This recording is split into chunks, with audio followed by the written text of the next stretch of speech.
Hello everyone and welcome back to Alcohol and Anime Night.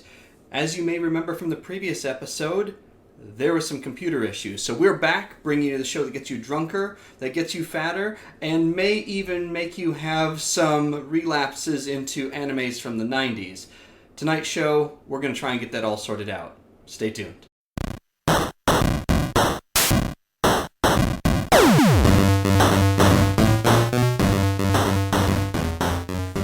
Welcome back. Alright, well, first thing I want to do is clarify some things that happened recently, give you guys a little backstory about what happened. So, my computer that I use for editing these videos was severely damaged. The hard drive was destroyed. I'm going to have to end up trying to do some type of recovery on it, meaning that a lot of the information and pieces that I used to make the previous videos was on that hard drive and thus is nearly unrecoverable. Doesn't mean we're going to stop doing things here. I've got a new computer. I'm going to try to recover some of the old stuff from the drive, and we'll see what we can do. So if it looks a little different, please bear with me, as some of that stuff I'm having to redo, and it might not be there the same way. So bear with me, please. For this week, I want to cover a couple of things. I want to cover the show Darling in the Franxx, which I've been teasing at for some weeks now. I really want to get to it now because I think it's the time to do so. We're also going to talk about one of my favorite drinks to have and enjoy, which is the Kraken rum. It's a black rum. It's very good. And then we're going to talk about a little news stuff. And in fact, let's start out with the news right now. One of the big pieces of news as we speak is that Crunchyroll, and if you don't know what Crunchyroll is an anime streaming service. It's very, very good and very popular, reasonably priced. They're not a sponsor of the show or anything. And then there's also another one called Funimation. Now there's several different ones out there, but to be fair, they're the powerhouses right now, Funimation and Crunchyroll, for legally and lawfully watching the anime that comes to the United States. It has very good quality, and you can use apps and all sorts of different stuff. Now, just recently, there was an announcement about Sony acquiring both at the same time, and I can't remember which one Sony already owned, which means some interesting things. Possibly, an incredible amount of content now coming to people who were maybe just had one or the other of the services, now may essentially have both, which is incredible. But it also has spurred some thoughts that the age of, shall we say, piracy in the anime world may be beginning, because as more and more large companies become involved, that is more of a crackdown on some of the copyright things. So some of the things that we may be enjoying for free may be coming to an end. Which, you can say the good and bad about that. Good thing is that they can see what content is coming from America, and if they see more people from America are enjoying it and they have those statistics to back that up, then they're probably going to bring us more things that we enjoy and may start taking the American market seriously. So who knows? It could be a very positive thing, but just an interesting piece of news, of course. Now on to our anime for tonight, an anime called Darling in the Franxx. You may see it abbreviated as Darifura. There's a lot of abbreviations that get done in some of these due to the way they kind of show up. They can be quite long and lengthy to read. It started in January of 2018, and that was a Trigger Studios production. So if you're familiar with some of the things they've done, very sharp stuff, very clever animation. It looks really good when you see it. It's got 24 episodes now, I believe, and I believe it's ongoing. So yeah, I think it's still ongoing. I don't see any reason why it would be stopping at this point. How to describe it? Well, it is an apocalyptic robot romance. That's the best way I can describe it. And the robot bit of it is actually kind of muted. It's more of a background type thing, and it's there, but it's not the main point of this anime. In fact, there's what they call mecha anime, things like Gundam, and this doesn't quite fall into that. Again, there are giant robots in this, no mistake, but they are not the focus. They are kind of a background. So just in case that's something that turns you off, I think you'll still probably like it. So it's going to be very hard to talk about this anime without referencing Evangelion. And if you don't know what Evangelion is, look it up. It was a very, very popular anime in the 90s. It ran for several episodes back when it was very difficult to find anime. It was quite expensive to purchase all of the VHS tapes, if you know what those are. And it was quite good. It's been redone a whole bunch of times. There's a million different movies. Netflix has the entire thing, so by all means check it out. It's kind of canon for anime fans. It's one of those things you have to watch because it becomes part of, it gets referenced so often in other things. So I do recommend it. That being said, if you've never seen Evangelion, you may enjoy this even more because some of the concepts are actually executed better. And I know the lynch mob is coming to get me right now. But Evangelion focused on basically a young boy that was forced to pilot a robot with a team of girls to fight the apocalypse, essentially. That's a very, very concise version of this. Now, this anime is about a young boy who partners with another girl to pilot a robot to help defeat the end of the world. So the comparisons can't be helped.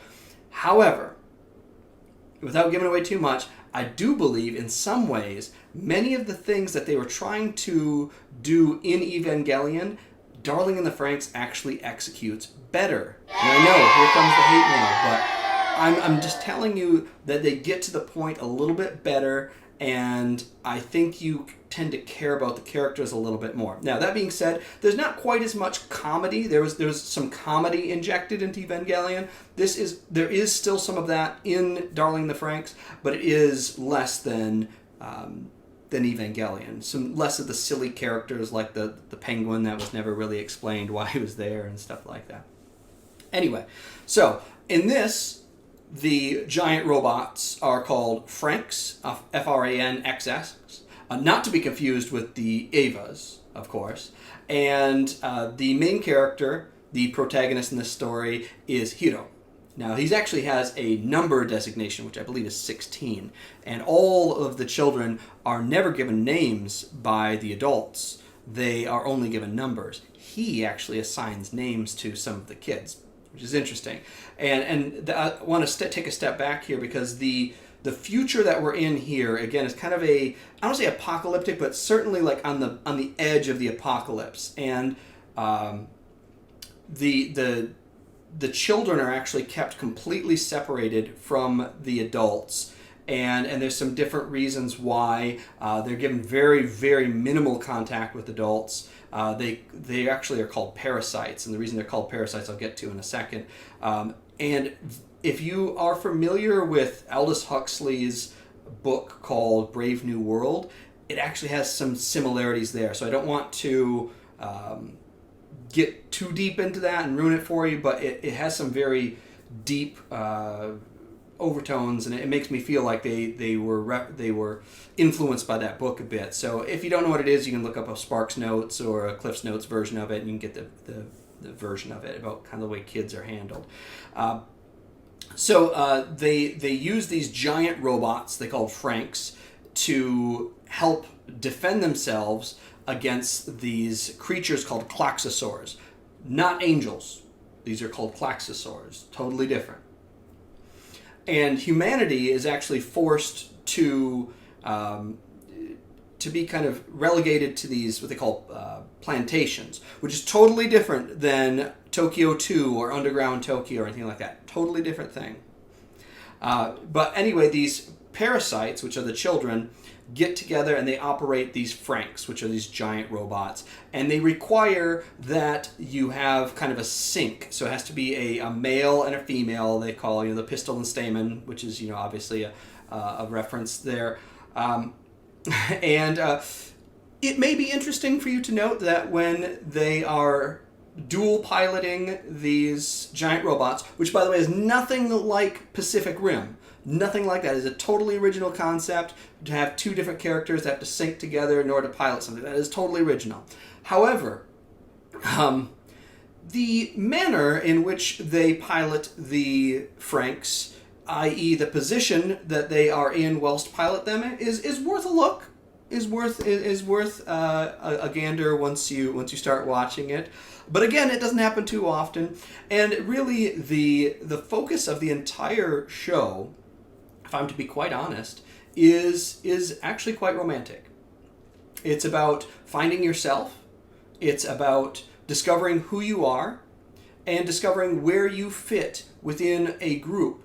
And also realizing that people in your group are going to grow. They're going to change. They're not going to be the same. And they're not always going to be who you want them to be.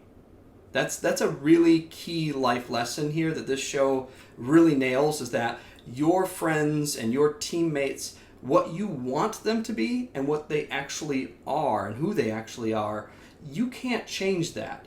And at some point you have to decide whether or not you are a strong enough person to still be friends or teammates with that person despite who they may be. And that may mean that you have to grow a little bit. So I don't want to get too philosophical there, but that's a really cool concept they get into here, and about finding love, and again accepting people for who they are, for their faults. And I think they really just immediately, it's just accepting and embracing those differences, I think is incredibly great. The other main character is a character called 02, and she has the long pink hair and kind of these devil horns. Nothing like Rei Ayanami. Nothing at all like Rei Ayanami. By the way, in case you're wondering, if you're a fan of Evangelion, if you are learning Japanese language, you may learn something quite interesting they did and clever with her name. Rei, R-E-I, is actually the word, the kanji for zero, which you may remember the Evangelion, the Eva that she pilots is Unit 0. I don't know.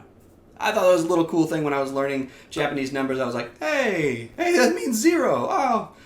Anyway, I'm sure a lot of people know that, but it was just interesting in how they kind of tied those two things together. So anyway, again, these teams of 2 go up there. There's a whole team of these kids, and they have different skills, and some of them survive the training, some of them don't. They have to kind of stay alone in like this manor, again separated from the adults. So it was an anime that I heard so much about that I really had to dive in because so many people were talking about it. I really enjoyed it. I enjoyed the original Evangelion, but I'm going to be honest, I enjoyed this more. So take that in the spirit in which it's intended. I give it probably, out of the 3 out of 5. It's that good.